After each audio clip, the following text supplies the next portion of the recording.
정부가 대한민국 디지털 정책 논의에 속도를 낼 전망입니다. 정부가 추진하는 디지털 전략은 블록체인 기술과 산업의 글로벌 경쟁력을 확보하기 위한 것으로 풀이됩니다. 코인원이 약 3주에 걸친 암호화폐 내부 보안 감사를 실시했다고 밝혔습니다. 이번 암호화폐 내부 보안 감사는 총 9개 분야 15개 항목으로 정밀하게 살펴본 것으로 알려졌습니다. 고팍스의 예치 서비스 고파이 관련 출금 중단 사태가 현실화됐습니다. 하지만 고팍스는 고파이를 6주 안에 정상화하는 것을 목표로 글로벌 블록체인 인프라 업체로부터 투자 유치를 추진하고 있다고 밝혔습니다. 휴먼스케이프와 한국희귀난치성 질환연합회가 희귀질환 환자의 치료 환경 개선과 삶의 질 향상을 위한 상호 간 업무 협약을 체결했습니다. 이번 협약으로 두 기관은 상호 협력 체계를 구축해 희귀질환 치료 기회 확대를 모색할 계획입니다. 뉴욕주 법무부 장관이 퇴직연금을 통한 암호화폐 투자 금지 법안을 제안했습니다. 해당 법안은 지난해 4월 암호화폐 채굴에 사용되는 작업 증명 방식의 환경적 영향을 검토해야 한다는 이유로 초안이 작성된 바 있습니다. 일본은행이 2023년 중앙은행 발행 디지털 화폐 시범 사업을 더욱 확대할 전망입니다. 특히 일본의 3대 메가뱅크와 지방은행 참여를 통해서 인행 입출금과 오프라인 가동 등을 테스트할 계획입니다.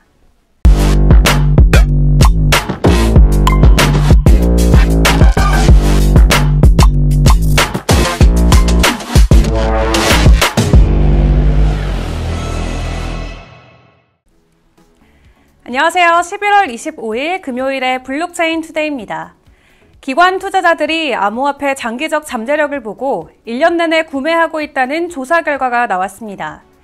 암호화폐 겨울이 장기화됐음에도 불구하고 지난해 암호화폐 할당액이 증가한 것으로 나타난 건데요. 기관 투자자들은 엄청난 변동성을 보이고 있는 비트코인을 매우 장기적인 관점으로 지켜보고 있는 모습입니다.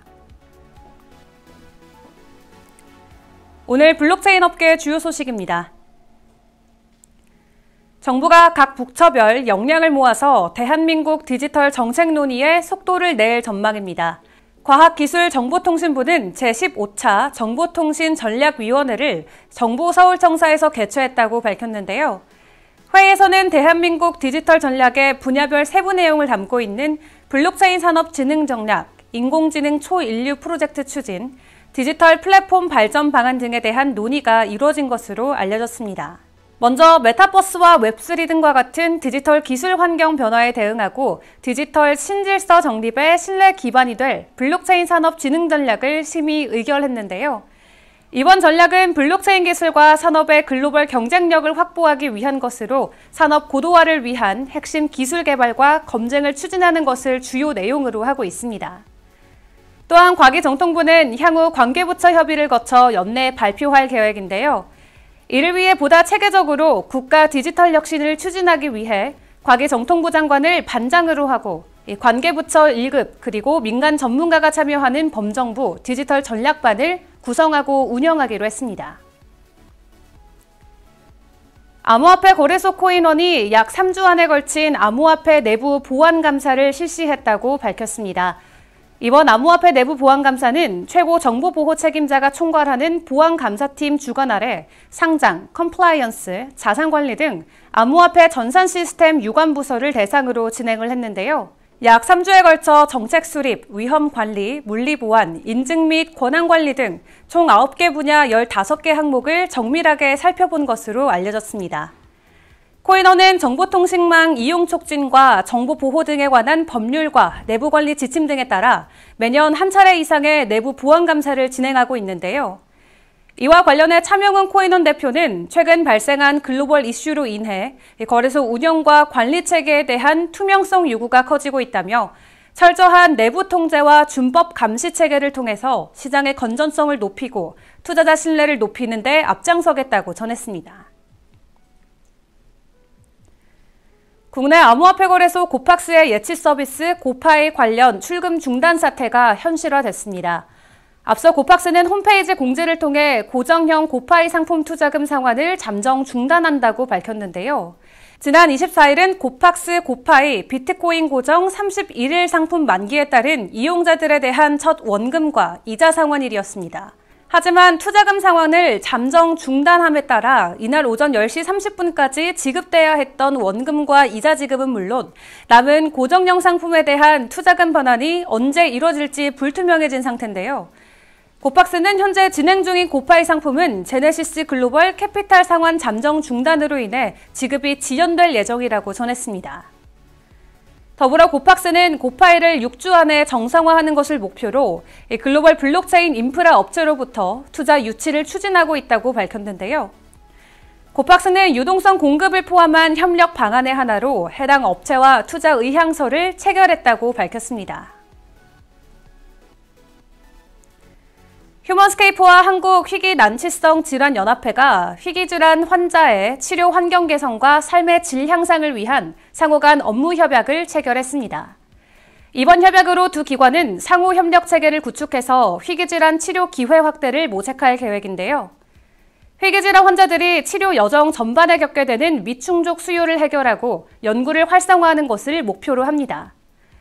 더불어 두 기관은 희귀질환에 대한 치료와 관리 방법뿐만 아니라 각종 연구 결과와 임상시험 진행 현황 등 다양한 정보를 제공할 계획인데 해당 정보는 휴먼스케이프가 운영하는 희귀질환 대표 모바일 앱인 레어노트를 통해 제공될 예정입니다. 또한 환자 삶의 질 개선에도 힘을 모을 전망인데요. 양 기관은 공익사업 활동으로 희귀질환 인식 제고에 힘쓸 것이라고 설명했습니다. 뉴욕주 법무부 장관 레티샤 제임스가 미국 의회의 퇴직연금을 통한 암호화폐 투자 금지 법안을 제안했습니다. 뉴욕주 내 비트코인 채굴 허가권 발급 중단 법안은 지난해 4월 암호화폐 채굴에 사용되는 작업증명 방식의 환경적 영향을 검토해야 한다는 이유로 안나 스켈리스 하원의원에 의해 초안이 작성된 바 있는데요. 작업증명은 컴퓨터 하드웨어를 통해서 비트코인을 채굴하는 방법으로 에너지 사용과 관련해서 업계 일각과 환경단체 등에서 비판받고 있습니다. 제임스 장관은 개인 은퇴 계좌나 퇴직연금 플랜에서 암호화폐 투자 옵션을 제외해야 한다며 이 퇴직연금은 장기적으로 보호돼야 되는데 암호화폐는 변동성과 가치평가가 불확실하고 또 사기에 연루될 가능성이 높다고 강조했습니다. 또한 최근에 일어났던 FTX의 파산은 디지털 자산 산업에 심각한 문제가 있음을 명백히 보여주고 있다고 지적했습니다. 일본 중앙은행인 일본은행이 내년인 2023년 중앙은행에서 발행하는 디지털 화폐 시범 사업을 더욱 확대할 전망입니다. 일본은행은 2023년 봄부터 CBDC 실제 활용을 상정한 CBDC 시범 사업을 곧바로 시행할 수 있도록 관련 조정에 들어간 것으로 알려졌는데요. 특히 일본의 3대 메가뱅크와 지방은행들도 함께 참여하는 것이 특징입니다.